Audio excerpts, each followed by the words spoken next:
कहूं सुमति अनुहार अब उमा शंभु संवाद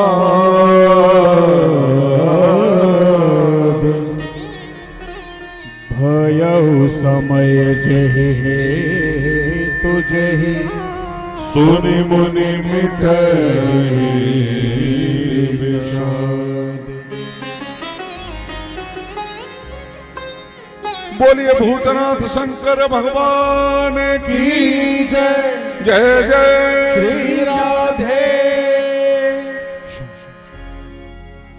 एक बार त्रेता जुग माही एक बार त्रेता जुग माही शंभु गए कुंभज ऋषि पाई।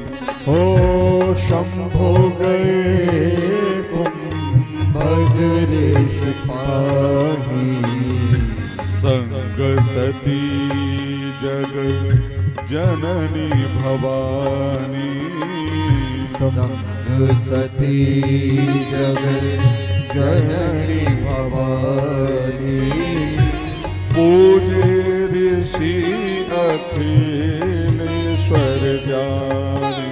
ओ पूजे ऋषि अखिलेश्वर जानी राम कथा ऋषि परज बखानी राम कथा ऋषि परज बखानी सुनी महेश परम सुख मानी सुनी महेश परम सुख मानी ऋषि पूछे हरि भगति सुहाई ऋषि पूछे हरि भगति सुहाई कहीं शंभु अधिकारी पारी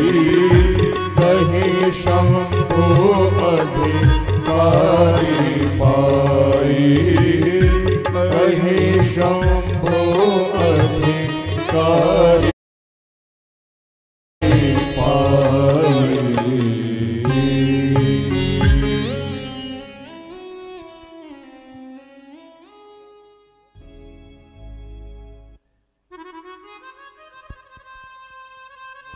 प्रेम से बोलो जय श्री।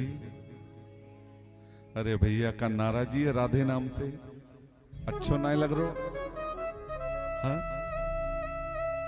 अरे दोनों हाथ उठाकर जोर से बोलो जय श्री। नहीं मानेंगे। आज तो भीड़ पंडाल पूरा हो चुका है, कम से कम आवाज इतनी जोर से आना चाहिए आप सबकी कि अशोकनगर तक आवाज पहुंच जाए। दोनों हाथ उठाकर जय श्री। हाँ भैया अब पता लग रहा है कि अशोक ये साडोरा में कथा चल रही है। भाई साडोरा के भक्त मेरे कृष्ण के भक्त कोई कमजोर थोड़ी है। हा?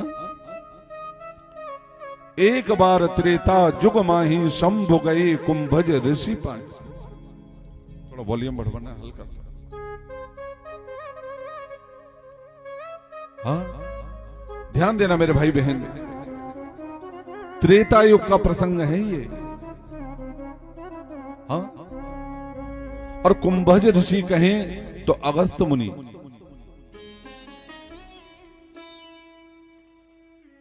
और भगवान शिव राम कथा के अग्रगण्य श्रोता हैं मेरे भाई। हाँ?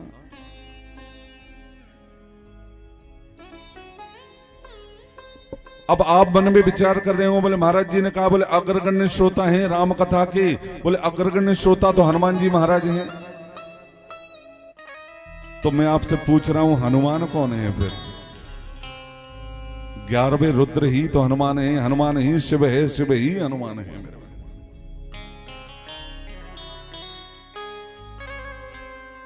और रामायण सतकोटि अपार,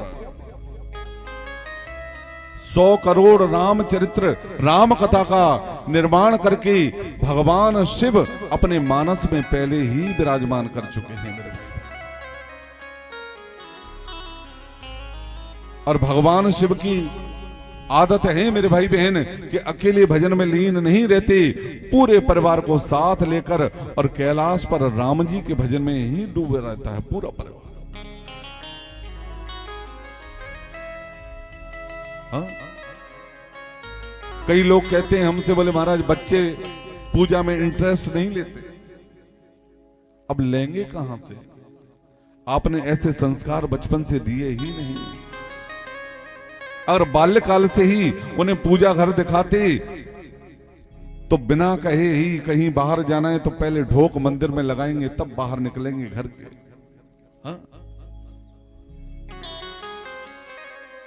भगवान शिव के मन में जब राम कथा श्रवण करने की इच्छा प्रकट हुई मेरे भाई बहन, तो मैया सती को साथ लिया और कुंभज ऋषि नासिक के पास पंचवटी क्षेत्र में अगस्त मुनि के आश्रम में पहुंच गए। प्रेम से बोलो जय श्री।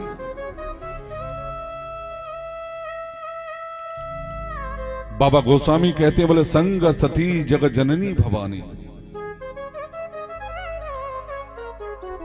जगत जननी मैया सती को साथ लेकर वायु मार्ग से भगवान शिव अगस्त मुनि के आश्रम पर पहुंचे। हाँ? और जैसे ही बाबा और मैया अगस्त मुनि के आश्रम में पहुंचे मेरे भाई बहन, अगस्त ऋषि ने बड़ा स्वागत किया बाबा का और मैया का। चरण धोए बाबा मैया के चरणों तक लिया, षोडशोपचार विधि से पूजन किया मेरे भाई बहन, और आसन प्रदान किया। और बस मैया सती को यही शंका उत्पन्न हो गई। प्रेम से बोलो जय श्री।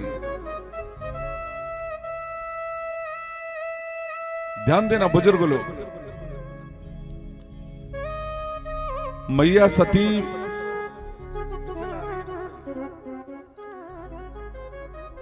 सती मन में विचार करती हैं मेरे भाई बहन, ध्यान देना कि हम तो इनसे कथा सुनने आए थे, उल्टा यही हमारे चरण धो रहे हैं, चरण पखार रहे हैं, चरण छू रहे हैं, यही हमारा सत्कार कर रहे हैं, आदर कर रहे हैं। एक बात बताइए चतुर्वेदी जी, वक्ता बड़ा होता है कि श्रोता बड़ा होता है?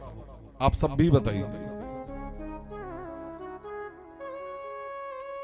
हाँ?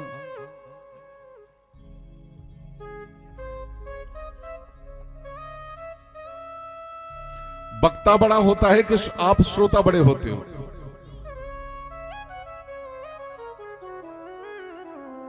वक्ता बड़ा होता है।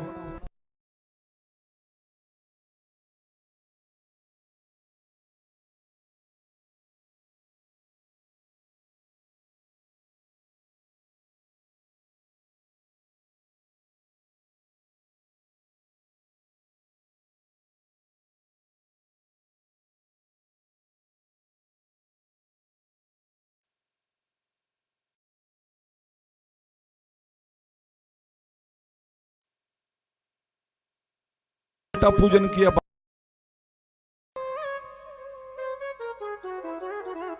और पूजन किया तो मैया सती को शंका हो गई।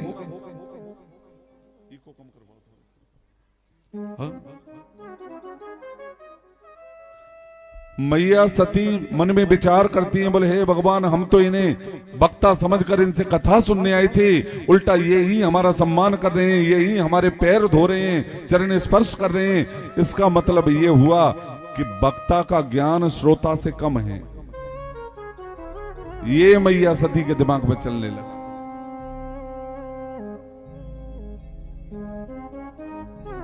और परिणाम इसका ये हुआ मेरे भाई बहन कि 9 दिन तक भगवान शिव तो राम कथा में समाधिस्थ हो गए, लीन हो गए, लेकिन मैया सती ने 9 दिन कथा का कभी नहीं सुना बाबा से। यही सोचती रही, बोले इनको आता नहीं है, इनको कथा आती नहीं है, इसलिए इन्होंने हमारा सम्मान किया है इतना। हाँ? लेकिन अगस्त मुनि ने बाबा का इतना सम्मान क्यों किया? पूजे ऋषि अखिलेश्वर ज्ञानी। हाँ? संपूर्ण जगत का ईश्वर मानकर और अगस्त मुनि ने पूजन किया बाबा शंकर का और सती का।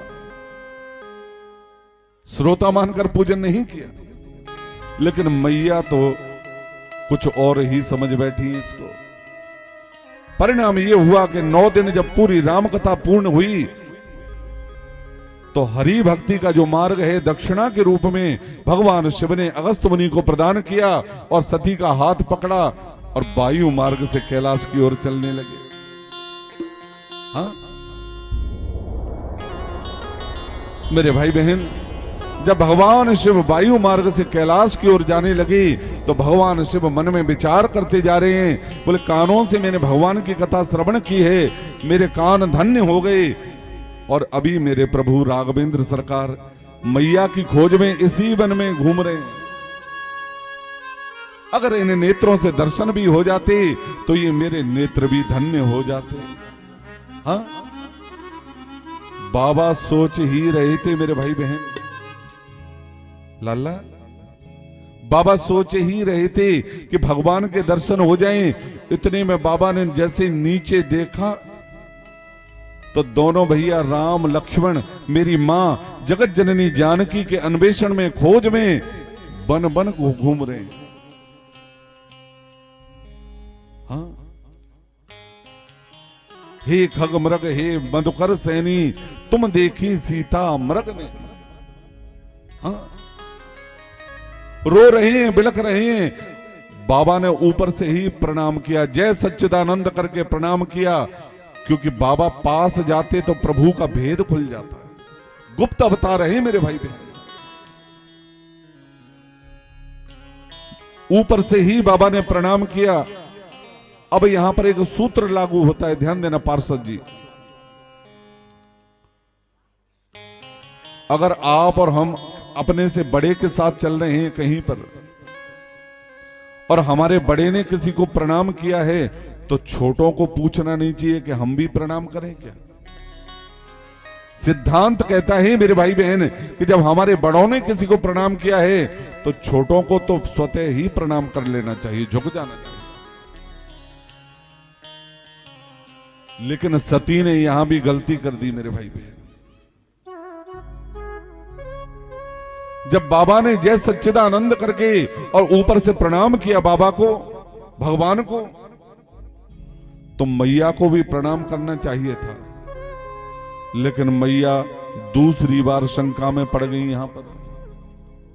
हाँ मैया सती मन में विचार कर रही हैं, बोले नहीं नहीं ये ब्रह्म नहीं हो सकता। जो बन बन भटक रहा है, रो रहा है, बिलख रहा है, अपनी पत्नी को खोज रहा है, अगर ब्रह्म होता तो क्या इसे पता नहीं होता कि मेरी पत्नी सीता इस समय है कहां। अरे ये तो कोई साधारण मुझे राजकुमार प्रतीत होते हैं जो अपनी पत्नी के वियोग में दर दर भटक रहे हैं, रो रहे हैं। हाँ बाबा शंकर तो सब समझ गए मैया के मन की परिस्थिति। सो भगवान शिव बोल पड़े सती से मेरे भाई बहन, जो तुम्हारे मन कछु संदेह हो, जो तुम्हारे मन कछु संदेह हो, जो तुम्हारे मन कछु संदेह हो, जो तुम्हारे मन कछु संदेह हो, जो तुम्हारे मन कछु संदेह हो, जो तुम्हारे मन कछु संदेह हो, तो किन जाए परीक्षा ले हो, तो किन जाए परीक्षा ले हो, तो किन जाए परीक्षा ले हो, तो किन जाए परीक्षा ले। बाबा मन की परिस्थिति समझे मैया सती की जो तुम्हारी मन कछु संदेह तो किन जाए परीक्षा ले। सती, अगर मन में कोई संदेह है, शंका है, तो मेरे राघव, मेरे रघुवर अभी ज्यादा दूर नहीं है। आप चले जाओ, अपनी मन की शंका का समाधान कर लो।